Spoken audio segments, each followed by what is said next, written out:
സുഹൃത്തുക്കളെ, ഇത്തവണത്തെ അവാർഡ് കിട്ടാത്തതിൽ വളരെ വിഷമത്തിലാണ് ആസിഫ് അലി. ആസിഫ് അലി മനസ്സിലാക്കുമെന്ന് വിചാരിക്കുന്നു.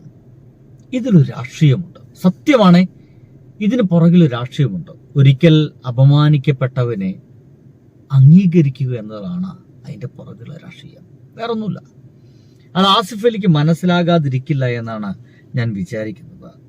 ഇന്ന് അവാർഡ് പ്രഖ്യാപിക്കുന്ന സമയത്ത് നടന്ന ഏറ്റവും സുന്ദരമായ ചില നിമിഷങ്ങളിലൂടെ നിങ്ങളൊന്ന് കൊണ്ടുപോകാമെന്ന് വിചാരിക്കുന്നു. മികച്ച നടൻ മലയാളത്തിന്റെ മഹാനടൻ മമ്മൂട്ടി, പ്രിയപ്പെട്ട മമ്മൂക്ക. മികച്ച നടൻ മലയാളത്തിന്റെ മഹാനടൻ മമ്മൂട്ടി, പ്രിയപ്പെട്ട മമ്മൂക്ക. ചിത്രം ഭ്രമയുഗം, 1,00,000 രൂപയും ശില്പവും പ്രശസ്തി പത്രവും. കൊടുമൺ, പോറ്റി, ചാത്തൻ എന്നീ 2 കഥാപാത്രങ്ങളെ ഏക ശരീരത്തിലേക്ക് ആവഹിച്ചുകൊണ്ട് അധികാരത്തിനകത്തെ പൈശാചികതയെ അതിശക്തമായും സൂക്ഷ്മമായും ആവിഷ്കരിച്ച ഭാവാവനയ മികവിനെ താരപദവി മറന്ന് ഉടലിനെ അഭിനയ പരീക്ഷണത്തിന്റെ ഉപാധിയാക്കാനായി എടുത്തണിഞ്ഞ പ്രതിനായക വേഷത്തിന്റെ പാർനാട്ട പൂർണ്ണതയ്ക്ക് ഇത്രയും അവാർഡുകൾ നേടിയ എല്ലാ എന്തുകൊണ്ട് മമ്മൂക്ക എന്നതിന് ഉത്തരമാണ് ഇവിടെ മന്ത്രി പറഞ്ഞത്. തന്റെ താരപരിവേഷത്തെ അങ്ങോട്ട് മാറ്റി നിർത്തിക്കൊണ്ട് തന്റെ ഉടലിനെ പരീക്ഷണത്തിന് വിട്ടുകൊടുത്തതിന് കൂടിയാണ് ഈ ഒരു അവാർഡ്.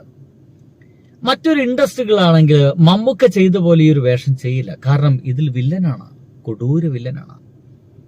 അങ്ങനത്തെ ഒരു വില്ലൻ വേഷം ചെയ്യാൻ ഒരുപക്ഷെ മറ്റു ഇൻഡസ്ട്രികളിലെ ചില നായക നടന്മാർ അല്ലെങ്കിൽ മെഗാസ്റ്റാർ നടന്മാര് മടി കാണിക്കും 100%.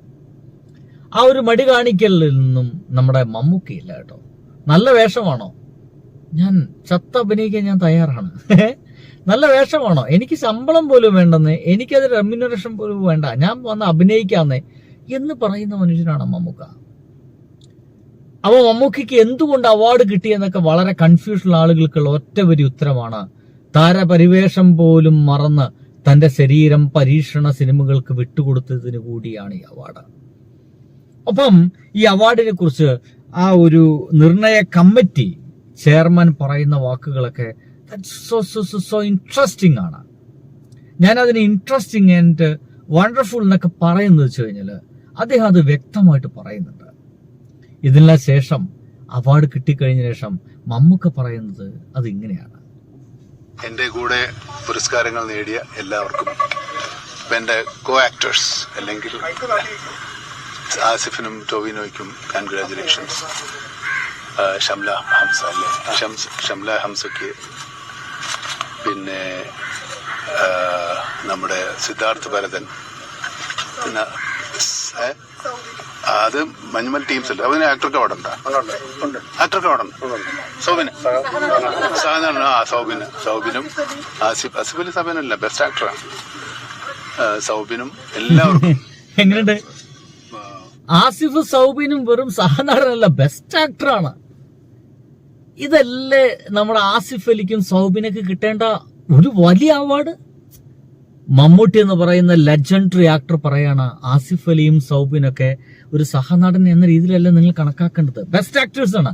നിങ്ങൾ അത് കേട്ടില്ലേ? ഞാൻ ഒന്നുകൂടി കേൾപ്പിച്ചാ കേട്ടോ.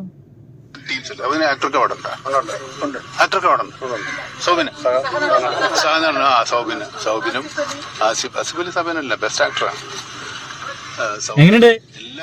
ആസിഫ് അലി സൗബിനല്ലേ, അവര് സഹനടന് അവാർഡുണ്ടോ ഉണ്ടോ എന്ന് സംശയിച്ച് ചോദിച്ചപ്പോൾ ഉണ്ടെന്ന് പറഞ്ഞപ്പോൾ ആസിഫ് അലി സൗബിനല്ലേ, ആസിഫ് അലിയും സൗബിനല്ലേ, അവര് സഹനടന്മാരല്ല, ബെസ്റ്റ് ആക്ടേഴ്സ് ആണ്. ഒരുപക്ഷെ കേരള ഗവൺമെന്റ് അവാർഡിനേക്കാൾ വളരെയധികം വില മതിക്കുന്ന അവാർഡായിട്ട് ആ 2 പേര് ഏറ്റെടുത്തിട്ടുണ്ടായിരിക്കുക. ആ ഒരൊറ്റ വാക്കായിരിക്കും പോരെ സുഹൃത്തുക്കളെ. ഒരുപക്ഷെ ഭാവി കേരളത്തെ മുന്നോട്ട് കൊണ്ടുപോകുന്ന നടന്മാരിൽ ഒരാളായിട്ട് 100% അതിൽ ആസിഫ് അലി എന്ന് പറയുന്ന ഒരു നടൻ ഉണ്ടായിരിക്കും. അതിൽ വിശ്വസിക്കുന്ന ആളുകളിൽ ഒന്ന് അത് ആസിഫ് അലി തന്നെയാണ്. ആസിഫ് അലി തന്നെ അങ്ങനെ വിശ്വസിക്കുന്നുണ്ടാകുമെന്നാണ് ഞാൻ കരുതുന്നത്. എനിക്ക് അങ്ങനെ കരുതാൻ എന്തൊക്കെയോ ചിലർ ഇഷ്ടങ്ങളുണ്ട്, അതുകൊണ്ടുകൂടി ആയിരിക്കാം ഞാൻ അങ്ങനെ ഇഷ്ടപ്പെടുന്നു, അങ്ങനെ കരുതാൻ കാരണം ആസിഫ് അലിയെ അത്രയേറെ ചേർത്ത് പിടിച്ചിട്ടുണ്ട്. മമ്മൂട്ടിയുടെ റൊഷാക്ക് എന്ന് പറയുന്ന സിനിമയിൽ ആസിഫ് അലി കണ്ണുകൊണ്ട് മാത്രം അഭിനയിച്ച ഒരാളാണ്. എന്തൊരു റിസ്ക് ആലോചിക്കേ. തൻ്റെ മുഖമാണ് വെള്ളിത്തിരയിൽ കാണാൻ ഓരോ നടനും ആഗ്രഹിക്കുക. അതേസമയം ആസിഫ് അലിയുടെ കണ്ണ് മാത്രമേ കണ്ടിട്ടുള്ളൂ. ഒരു മടിയും കൂടാതെ ആ ഒരു ചാക്കും തലയിൽ കെട്ടി കണ്ണു മാത്രം പുറത്ത് കാണിച്ച് അഭിനയിച്ചു ആ മനുഷ്യൻ എന്നുള്ളതാണ്. അതല്ലേ സിനിമയോട് കാണിക്കുന്ന കമ്മിറ്റ്മെന്റ്? അതാണ് കമ്മിറ്റ്മെന്റ്, ഒരു സംശയമില്ല. ഒരുപക്ഷെ ജൂനിയർ ആക്ടേഴ്സൊക്കെ അങ്ങനെ ചെയ്യേണ്ട ഗതികേട് വന്നേക്കാം.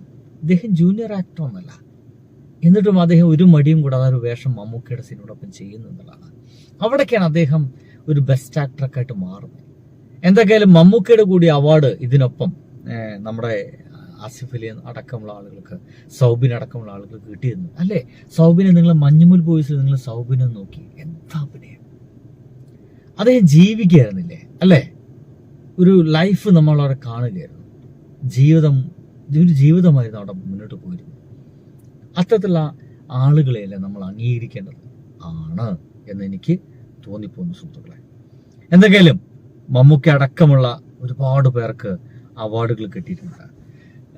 ഇപ്പൊ ചുമ്മാ അങ്ങനെ പറയേണ്ട വേടന് കിട്ടിയിട്ടുണ്ട്. പിന്നെ പിന്നണി ഗായിക സെബ ടോമി എന്ന് പറയുന്ന ഒരാൾക്കാണ് പിന്നണി ഗായിക. മികച്ച പിന്നണി ഗായകൻ KS ഹരിശങ്കറാണ്. മഞ്ഞുമൽ ബോയ്സ് ആണ് മികച്ച ചിത്രമായി തെരഞ്ഞെടുത്തുള്ളത്. പശ്ചാത്തല സംഗീതം കിട്ടിയുള്ളത് ക്രിസ്റ്റോ സേവിയർ എന്ന് പറയുന്ന ഒരു ചെറുപ്പക്കാരനാണ്. മമ്മൂക്കയോടൊപ്പം കെട്ടിപ്പിടിച്ച് നിൽക്കുന്ന ഒരു ഫോട്ടോ ഒക്കെ ഉണ്ട്. ലൈവിനാണ് ക്രിസ്റ്റോ സേവിയർ.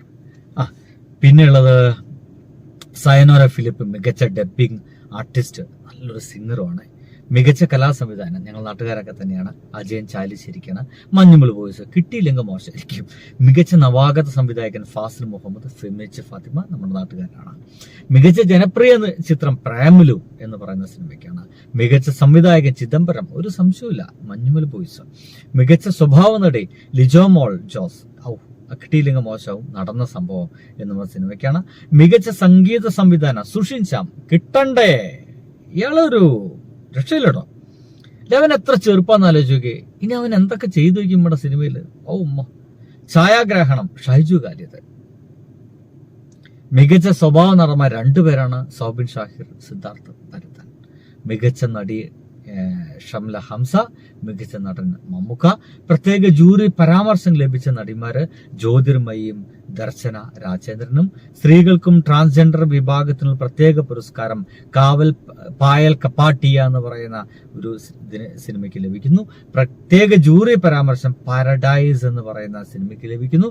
പ്രത്യേക ജൂറി പരാമർശം മികച്ച നടന്മാര് ടൊവിനോയ്ക്കും ആസിഫ് അലിക്കും ലഭിക്കുന്നു. ഗാനരചയിതാവ് വേടൻ എന്ന് പറഞ്ഞ സിനിമയ്ക്ക് ആ മനുഷ്യന് ലഭിക്കുന്നു. മികച്ച 2ാം ചിത്രമായിട്ട് ഫെമിനിച്ച് ഫാത്തിമ തെരഞ്ഞെടുക്കപ്പെടുന്നു. ഇങ്ങനെ മലയാളത്തിലെ സന്തോഷങ്ങളാണ് ഈ മുന്നോട്ട് പോയിക്കൊണ്ടിരിക്കുന്ന അർത്ഥം. ഹംസുത്തുകളെ, ബൈ.